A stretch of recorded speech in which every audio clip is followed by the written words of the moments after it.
पक्षियों के जंगल में सारे जंगल हरे भरे थे और सभी पक्षी भी बहुत खुश थे। पर वहाँ दो बादल थे, एक जो हमेशा दूसरों के बारे में सोचता और एक जो खुद के बारे में सोचती।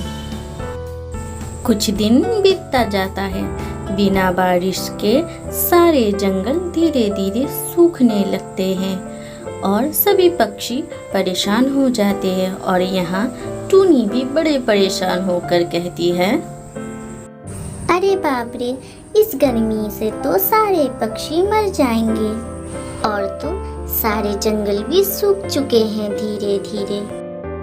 हाँ टूनी बहन, तुम ठीक कह रही हो। इस तरह से तो सारे पक्षी मर जाएंगे और इतने सारे पेड़ पौधे मर गए हैं और हम क्या खाएंगे भोजन में। सुंदरी, आज हमें बारिश करवा देना चाहिए, सभी बड़े परेशान हो रहे हैं। नहीं, मुझे अभी आराम करना है। इन्हें भी तो हमारी अहमियत पता चलनी चाहिए।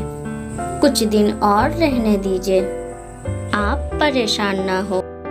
कुछ दिन बीतता जाता है, फिर भी बारिश नहीं होता है।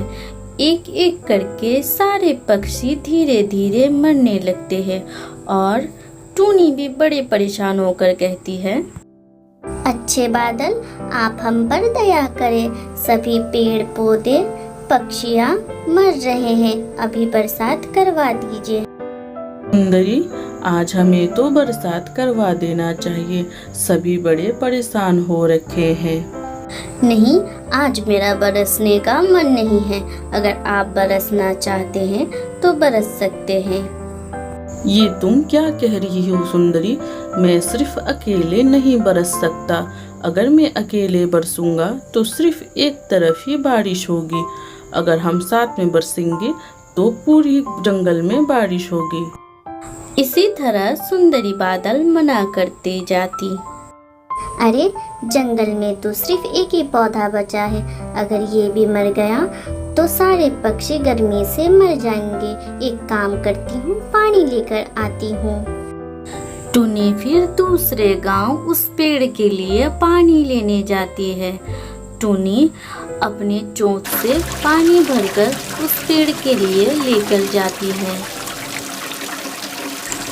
वह बहुत थक जाती है, फिर भी नहीं बैठती। उस पेड़ के लिए बार बार पानी लेने जाती है।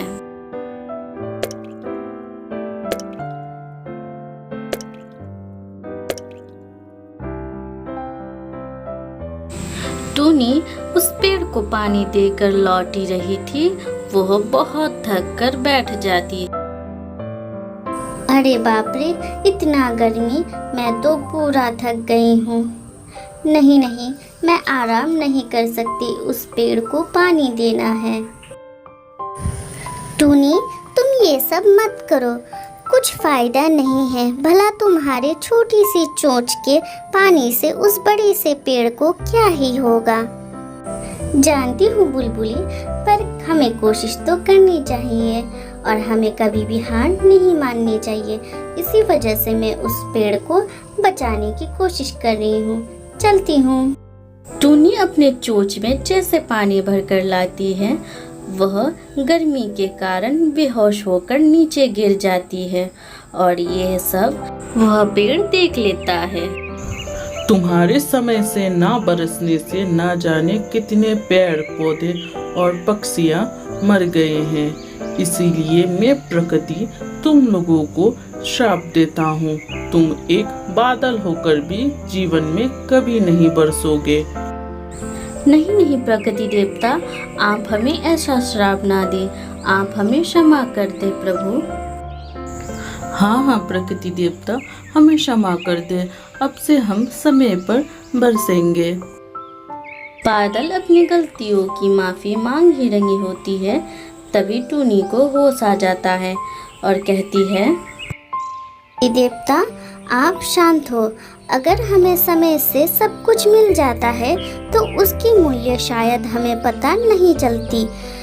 उसकी मूल्य हमें तभी पता चलती है जब हमें समय पे ना मिलती हो। इसी तरह टोनी के समझाने से प्रकृति देवता भी शांत हो जाते हैं और दोनों बादल को क्षमा कर अपने श्राप भी वापस लेते हैं। इसी तरह से दोनों बादल जोरों से आपस में टकराकर बारिश करवा देते हैं। इसी तरह से सभी पक्षी, पेड़ पौधे बड़े खुश होकर नाचने लगते हैं।